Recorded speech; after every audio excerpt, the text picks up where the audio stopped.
AIMIM के अध्यक्ष असदुद्दीन ओवैसी हमारे साथ जुड़ गए हैं। असदुद्दीन ओवैसी जी, इस सिक्के के दो पहलू हैं। एक तरफ आप लोगों का आरोप कि सरकार हर तरह की आलोचना बंद करना चाहती है, खत्म करना चाहती है, लेकिन दूसरी तरफ ये सवाल भी तो उठता है कि इसी आजादी के शय पर अफवाहों को, फेक न्यूज को तो नहीं आप बढ़ा सकते।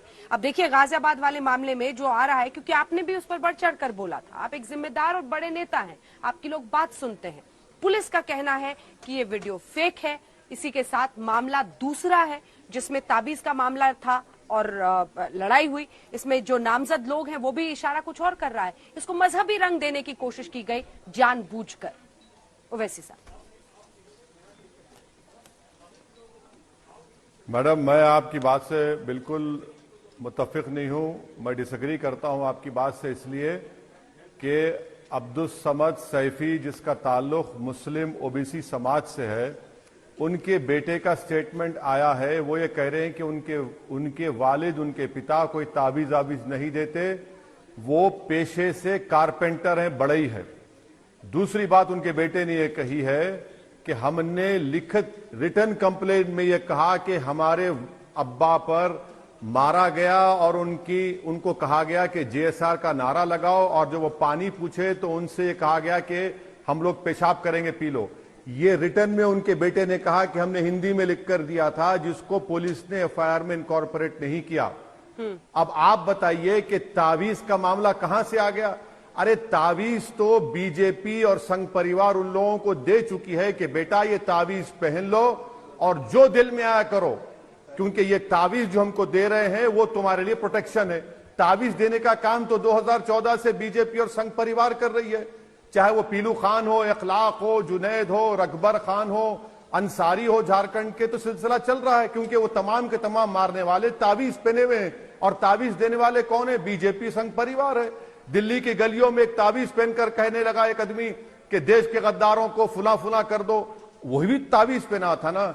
मगर यहां पर मामला उल्टा है, दाढ़ी काटी गई और लिख कर दिया गया कंप्लेंट का बेटा बोल रहा है। मैं आपसे गुजारिश करूंगा कि उनके बेटे को आप प्रोग्राम पे कल बुला लीजिए और सच्चाई आपके सामने आ जाएगी। अब्दुल समद सैफी साहब के बेटे को बुलाकर आप पूछ लीजिए आज तक पर के ओवैसी ने यह बात कही है, सच है या झूठ है। क्योंकि अभी मैंने पढ़ा है कि इस्मत आरा एक जर्नलिस्ट है जिन्होंने ये कवर किया, लिखा है।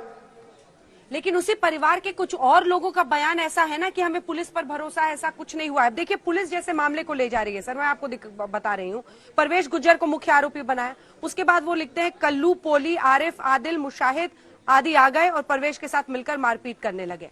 फिर इसे मजहबी रंग कैसे दिया? और एक ऐसा वीडियो जिसमें ऑडियो नहीं है और उसमें ये आरोप लग रहा है जय श्री राम वाला।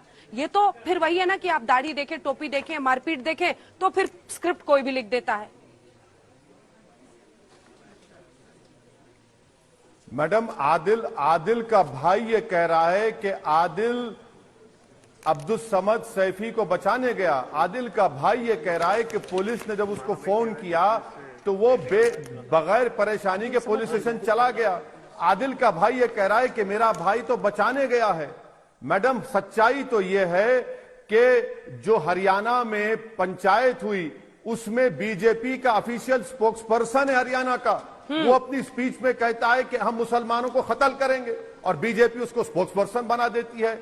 और एक और बात मैं आपको बताना चाहूंगा कि भारत के 3 अंग्रेजी के नेशनल न्यूज़पेपर्स, पीटीआई और एक न्यूज वेबसाइट जो एक मशहूर जर्नलिस्ट चलाते हैं, उनको एफआईआर में नाम नहीं लिखा जाता। पूरे के पूरे नाम मुसलमान के, हम आह भी करते हैं तो हो जाते बदनाम, वो कत्ल भी करते तो उनका चर्चा नहीं होता। ये कौन सा इंसाफ है बताइए आप? 5 के 5, अरे राना अयूब को मार दो भाई, आप तो मारना ही चाहते हैं ना ये लोग। आप 3 अंग्रेजी के नेशनल न्यूज़पेपर वही न्यूज लिखते हैं, पीटीआई वही न्यूज कैरी करता है, मगर एफआईआर में किसी का जिक्र नहीं। जिक्र खैर किसी का है तो हमारा हो जाता है। ओवैसी जी, तो आप ये कह रहे हैं कि ट्विटर भी अल्पसंख्यक है क्या? आप कह रहे हैं सिर्फ अल्पसंख्यकों के खिलाफ ही केस दर्ज कराया सरकार ने, तो ट्विटर का भी धर्म इस्लाम है क्या? ट्विटर पर भी केस है सर? मैं ट्विटर की बात नहीं कर रहा हूं। मैं ट्विटर का कोई धर्म नहीं होता, मगर ये सरकार ये चाहती है कि ट्विटर को गेरवा रंग लगाकर ट्विटर को अपने जेब में रख ले। वो सरकार नहीं कर पा रही है। हम ये पूछना चाह रहे हैं कि जो आपने एफआईआर दर्ज किया उन लोगों पर। भाई 3 नेशनल इंग्लिश न्यूज़पेपर्स ने वही रिपोर्ट कैरी की, पीटीआई ने वही रिपोर्ट कैरी की, ठीक है, एक बड़ा न्यूज वेबसाइट है, आप उसको जिक्र नहीं है। पॉइंट नोटेड, लेकिन तफ्तीश तो पुलिस ही करेगी ना सर। अगर हमारे पास अब्दुल समद की खुद की बाइट है तो वो निकाल के हम एक बार ओवैसी जी को सुनाएंगे जरा। जिनके साथ ये मामला हुआ है वो खुद ही कह रहे हैं कि पुलिस पर हमें भरोसा है, जो कुछ हुआ है उन्होंने जानकारी दे दी है। सर मेरे सवाल का जवाब दीजिए। अब बात ट्विटर पर आती है। जब पालघर लिंचिंग हुआ उसके बाद उस वीडियो को जितने लोगों ने ट्वीट किया, उस वीडियो को मैंने भी डाला था, ट्विटर ने सब एक एक हैंडल से उस वीडियो को हटवाया, जो कि सही खबर थी, जो कि फेक वीडियो नहीं था, ऑथेंटिक ट्रू वीडियो था, उसको हटवा दिया। और जिस वीडियो की अभी तक कोई भी तफ्तीश के जरिए जानकारी पुष्ट नहीं हुई है, उसको आप कह रहे हैं कि उसको ऑथेंटिक मान लिया जाए। ये तो फिर ट्विटर का भी दोहरा चरित्र है ना। क्या इस तरह की आजादी एक अमेरिका में बैठे व्यक्ति को और उनकी पूरी एजेंसी को दी जा सकती है कि वो भारत में रहते हुए भारत के कानून पर हंसे और इस तरह से उसका मजाक उड़ाए? मैडम, मैं आपको सिर्फ एक ही बात बता रहा हूं कि अमेरिका में ट्विटर पर वहां की ट्रंप सरकार ने इस तरह के रूल्स नहीं बनाए जो मोदी सरकार ने बनाए हैं। यूएस यहां की जो सरकार ने रूल्स बनाए हैं, अगर बीजेपी के टूल किट का केस आपने भी कई प्रोग्राम किए, मैंने देखा आपको, मैनिपुलेटेड मीडिया लिखा, तो दिल्ली की स्पेशल सेल की पुलिस जो टेररिज्म को देखती है ट्विटर के ऑफिस पर चले गई। हमारा बोलना यह है कि भारत सरकार ने रूल्स बनाकर भारत के संविधान के खिलाफ काम किया है, पुट्टुस्वामी जजमेंट के खिलाफ काम किया है, और ये चाहते हैं कि ट्विटर रिप्रेशन करे, ट्विटर दबा दे, मोदी के खिलाफ कोई न्यूज ना आए, कोई बीजेपी के खिलाफ न्यूज ना आए। और आपको एक और बात बताता हूं, मुझे ट्विटर से अगर कभी ईमेल आता है तो कहते हैं कि हमें गवर्नमेंट ऑफ इंडिया से ये मिला है कि आपने फुला ट्वीट किया, मगर हम कुछ नहीं कर रहे हैं, आपको बता रहे हैं कि या तो आप इसको एक्शन ले लीजिए। मैं मोदी सरकार से पूछना चाहता हूं, आप लिख खोलकर बताइए ना, अगर मैंने कोई ट्विटर पर डाला है तो क्यों नहीं बताते आप? क्यों आपने मेरे सवाल का जवाब नहीं दिया। आपने आईटी एक्ट के आपने मेरे सवाल का जवाब नहीं दिया ओवैसी जी। सर आपने मेरे सवाल का जवाब तक नहीं दिया। आपने मेरे सवाल का जवाब, पालघर लिंचिंग ऑथेंटिक वीडियो, आप मुझे ट्विटर कहता है सबको आप इसे हटाइए वरना आपका अकाउंट इनएक्टिव कर दिया जाएगा। और जो अभी तक वेरीफाइड नहीं है, जिस पर सवाल है, जिसका ऑडियो भी नहीं है, उसको बढ़ाए चले जा रहे हैं, उस पर कुछ ऐतराज नहीं है ट्विटर को। ये दोहरा चरित्र कैसे चलेगा? ग्रीवेंस रिड्रेसल ऑफिसर क्यों ना हो? मुझे आप बताइए। आप कह रहे हैं भारत सरकार उनका गला दबा रही है, क्यों ना हो ग्रीवेंस रिड्रेसल ऑफिसर? क्यों नहीं हिंदुस्तान की अगर कोई शिकायत है तो सामने से कोई आए, वो कहते हैं कि यूएस में बैठा है जी, हम नहीं बता सकते। ये क्यों नहीं होना चाहिए ग्रीवेंस रिड्रेसल ऑफिसर? क्यों होना चाहिए? क्या भारत में right, freedom of expression fundamental right नहीं है? क्या हमारे पास आईपीसी में 295, 153 नहीं है? क्या हमारे पास आईटी एक्ट में स्पेशल प्रोविजन नहीं है? अगर कोई करता है, मैडम मैं आपको एक बात बता रहा हूं, बीजेपी का दोगलापन देखिए। भारत के प्रधानमंत्री ने अगस्त 2020 को कहा था कि नेशनल साइबर सिक्योरिटी स्ट्रेटेजी आएंगे। एयर इंडिया का डेटा ब्रीच हो गया मैडम, बिग बास्केट का डेटा ब्रीच हो गया, महाराष्ट्र में पावर ग्रिड का डेटा उसमें ब्रीच हो गया। आप बताइए फिर सरकार डेटा ब्रीच को रोकती नहीं है? सरकार ये चाहती है कि उनके खिलाफ कोई बात ना आए। अरे डेटा एयर इंडिया का ब्रीच हो गया, बिग बास्केट का हो गया, आपकी डोमिनोज का हो गया, एनसीपीएल का हो गया, मगर उस डेटा ब्रीच की बात ही नहीं कर रहे। अगर आपको करना है तो डेटा प्रोटेक्शन लॉ लाइए, हम तैयार हैं। और ये रूल्स जो बना है मैडम, वो कॉन्स्टिट्यूशन के खिलाफ है, पेरेंट एक्ट के खिलाफ है। आपके पास 300 से ज्यादा एमपी लोकसभा में, आप क्यों नहीं लाते बिल? क्यों अमेंड नहीं करते आईटी एक्ट को? आप सिर्फ कंट्रोल करना चाहते हैं। कंट्रोल फोबिक हो चुकी है बीजेपी गवर्नमेंट कि कोई उनके खिलाफ बात ना करे, कोई उनके खिलाफ आवाज ना उठाए, और अगर उठाएंगे तो एफआईआर डालेंगे, सेडेशन डालेंगे, सब कर देंगे। अरे भाई ट्विटर है, फेसबुक है, इंस्टाग्राम है, आप क्या कर रहे हैं? क्यों रोकना चाहते हैं इसको? अगर आप क्रिटिसाइज कर रहे हैं तो कबूल करिए ना उसको। आप कह रहे हैं कि ट्विटर अगर ग्रीवेंस रिड्रेसल ऑफिसर अपॉइंट करेगा तो वो सरकार की जेब में होगा, क्या वो आपकी शिकायत नहीं सुनेगा? अरे आपको कौन रोक रहा है? आप ट्विटर को लिख के भेजाइए ना। कई लोग तो लिखते हैं ब्लू टिक कर दो, कई लोग देते हैं। अरे ग्रीवियंस का रिड्रेसल अगर करना है, आईटी एक्ट में नहीं है आपको प्रोविजन। बिठाइए कोई मिनिस्टर को, कल शाम में हम डिबेट करते हैं। आप बताइए ना आईटी एक्ट 2000 में प्रोविजन नहीं है, सरकार ये कहना चाहती है, झूठ मुझे बताइए ना उसमें प्रोविजन है कि ट्विटर के प्रोविजन है आईटी एक्ट में। सर ओवैसी जी, मेरे एक सवाल का जवाब दे दीजिए। पालघर लिंचिंग का केस सभी जानते हैं कि वो वीडियो ऑथेंटिक था। उसके बाद से जब संबित पात्रा ने कोई ट्वीट किया, उस पर मैनिपुलेटेड लिख दिया। कौन सी इन्वेस्टिगेटिंग एजेंसी है ट्विटर के पास? इस पर क्यों नहीं शिकंजा कसना चाहिए कि वो आप एक ऑथेंटिक वीडियो को कहते हैं कि इसको हटा दीजिए वरना आपका अकाउंट इनएक्टिव हो जाएगा, आप मैनिपुलेटेड मीडिया लिखते हैं। कोई तो बेसिस होगा ना, एक ट्रांसपेरेंसी होनी चाहिए ना। चाहे आप लोगों को बड़ा अच्छा लग रहा हो ट्विटर, क्योंकि आपको लगता है कि विरोध की आवाज वहां पर बुलंद की जा सकती है, अच्छी बात है, होनी भी चाहिए, लेकिन ट्रांसपेरेंसी के खिलाफ क्यों हो गए हैं आप इस वजह से? मैडम, आप ये क्यों भूल रही हैं कि पलघर में तो कहा गया कि मुसलमानों ने मारा उनको? आप ये भी भूल जा रही हैं कि पहले तो जो बात जो मीडिया इशू करे मुसलमानों ने मारा, बाद में मालूम हुआ कि और लोग थे। सुनिए मैं वीडियो हटाने को कहा जो कि ऑथेंटिक इंफॉर्मेशन के साथ था। बिल्कुल वो भी इशू है। पहले क्या बात कही गई थी? मुसलमानों ने मारा पलघर में, और पलघर का तो केस चल रहा है ना बॉम्बे हाई कोर्ट में, अब मालूम हो जाएगा। रहा सवाल बीजेपी का टूल किट का, तो अब तक एक्शन क्यों नहीं लिए? और टूल किट का होता तो दिल्ली स्पेशल सेल की पुलिस जो टेररिज्म देखती है ट्विटर के ऑफिस को पहुंच जाती है। क्यों? टेररिज्म को देखने के लिए।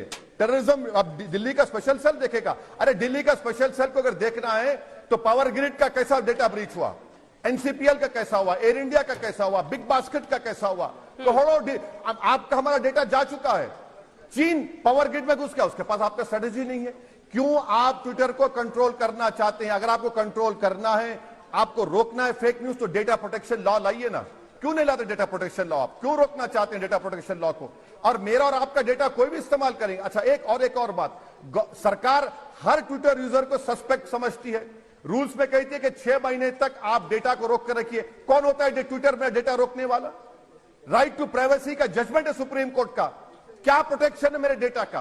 कुछ प्रोटेक्शन नहीं है। मगर सरकार राइट टू डिसेंट को रोकना चाहती है। सरकार यह समझती है कि नरेंद्र मोदी की डिग्निटी फ्रीडम ऑफ भारत के फ्रीडम ऑफ एक्सप्रेशन से बढ़कर है। आपको मालूम हो, हैरत होगी कि भारत मुल्क पूरे विश्व में दूसरा मुल्क है जो बार बार लिखता है सोशल मीडिया के इन प्लेटफॉर्म्स को कि डेटा निकालिए, डेटा खत्म करिए। क्यों लिखते हैं आप ये चीजें? क्यों छुपाना चाहते हैं आप G7 में जाकर साइन करके आते हैं और भारत में आपकी एक अलग पॉलिसी है। चलिए ठीक है, इस पर हम लोग बहस अभी आगे करेंगे। 3-4 सवाल मन में है, लेकिन मुझे बताया जा रहा है कि वो बाइट जो मैं आपको सुनाना चाहती थी अब्दुल समद, उनका जल्दी से जरा प्ले आउट करके सुनाइए ओवैसी साहब को। सुनिए सर, फिर बताइएगा। ये तो कुछ और ही कह रहे हैं जिनके साथ खुद घटना हुई है गाजियाबाद की। सुनिए। पुलिस वाले ले गए, ले के बयान हुए। मेरे बयान होने के बाद में पुलिस वालों ने मेरी इतनी मदद करी है, इतनी कार्रवाई करी है। उन्होंने एक मुलजिम को भेज दिया है और एक मुलजिम को 2 मुलजिम और भेज रहे हैं, और मैं उनका शुक्रगुजार हूँ। पुलिस वालों ने मेरी बहुत मदद करी है। ये ऐसा क्यों कह रहे हैं ओवैसी जी, अगर आपकी बात सच है तो? नहीं, मेरी बात सच इसलिए है और हो जाएगी कि कल आज तक के हल्ला बोल प्रोग्राम में अब्दुल समद के बेटे को अंजना ओम कश्यप बुलाएंगी और पूछेंगी कि बताइए क्या आपने लिख कर नहीं दिया था कि JSR का नारा लगाओ, अगर पानी पीना है तो फुला पी लो। आप पूछ लीजिए बुलाकर, उनका बेटा ऑन रिकॉर्ड कह रहा है, आप उनके बेटे से बुलाकर पूछ लीजिए कि हमारा पेशा कारपेंट्री का है, तावीज देने का नहीं है। आप आदिल के भाई को बुला लीजिए। अरे मैडम, जब पुलिस पे भरोसा तो करना ही पड़ेगा ना। ये ऐसी चीज है कि भरोसा भी करो और फिर एंगल आ गया उसमें। क्योंकि कल मैं अगर हल्ला बोल में उनको बुला लूंगी तो फिर आप कहेंगे कि देखिए ये न्यूज एंकर्स और जर्नलिस्ट बैठकर पंचायत लगाते हैं, अपनी अपनी अदालतें चलाते हैं। मेरा सवाल तो सर फिरना है ना सर। बिल्कुल। अरे मेरी बात मानिए, आप मेरी बात मानिए। पुलिस की तफ्तीश में मामला चलेगा ना। आप बुला नहीं, आपकी बात नहीं मान सकता मैं, आपकी बात नहीं मान सकता, क्योंकि मैं जो कह रहा हूं अब्दुल समद सैफी के बेटे को कोट करके कह रहा हूं कि हमारे पिताजी ने और हमने लिखत में लिखकर दिया था ये JSR का नारा लगाओ, जो पुलिस ने अपने FIR में इनकॉर्पोरेट नहीं किया। मैं तो अभी शाम में खबर आई आदिल है के ना भाई सर, बबलू को कोट कर रहा हूं जिसने कहा कि वो ये बचाने खबर गया। तो अभी शाम में आई है ना सर, जी। जो तिनके का सहारा मिला है उन लोगों को जिन्होंने पहले ही वीडियो अरे ट्वीट कर मैडम- दिया था, बातें फैला रहे थे, उनको तो तिनके का सहारा अभी शाम में मिला है ना। जब तक ऑथेंटिसिटी प्रूव ना हो जाए कैसे ऐसे वीडियो पर पूरी कहानी लिखी जा सकती है सर? ऑथेंटिसिटी मैं इसीलिए कह रहा हूं ना कि आज तक ऑथेंटिसिटी हो जाएगी। आप बुला लीजिए अब्दुल समद के बेटे को और पूछिए कि ओवैसी ने आज प्रोग्राम में बात कही थी कि आपने लिख कर दिया था, आपका तावीज का धंधा नहीं है। आप बबलू को बुला लीजिए, सब मालूम हो जाएगा ना। हम ये पूछना चाह रहे हैं कि आखिर सरकार इस वाकये को इस नजरिए से क्यों नहीं देख रही है कि 2014 से जो वाकयात चलते आ रहे हैं ये तो हेट क्राइम है। और अच्छा, और आखिरी बात अच्छा, अब याद आ गया, आपने आईटी एक्ट का पूछा था मैडम, सेक्शन 69 सबसेक्शन 3 देख लीजिए आप। Section 69 subsection 3 of IT act देख लीजिए 2000। ठीक है, एक आखिरी सवाल क्योंकि वक्त अब का अंत आ रहा है, जल्दी से आप मुझे बताइए कि क्या आरिफ, आदिल, मुशाहिद आदि जिन लोगों को पकड़ा है पुलिस ने, ये भी जबरदस्ती कह रहे थे अब्दुल समद से कि आप जय श्री राम के नारे लगाइए? ये तो अब्दुल समद सैफी के बेटे कह रहे हैं, यही तो बात कह रहे हैं। इनके बेटे को आप बुला लीजिए मैडम, आप बुला लीजिए, आपको अंदाजा लग जाएगा, आपको सच्चाई मालूम हो जाएगी। चलिए, बहुत बहुत धन्यवाद आपका ओवैसी जी हमारे साथ जुड़ने के लिए, तमाम सवालों का जवाब देने के लिए। लेकिन सच शुक्रिया। पूरी तरह से सामने आएगा, उसके बाद ही पूरी बात साफ हो पाएगी। धन्यवाद आपका।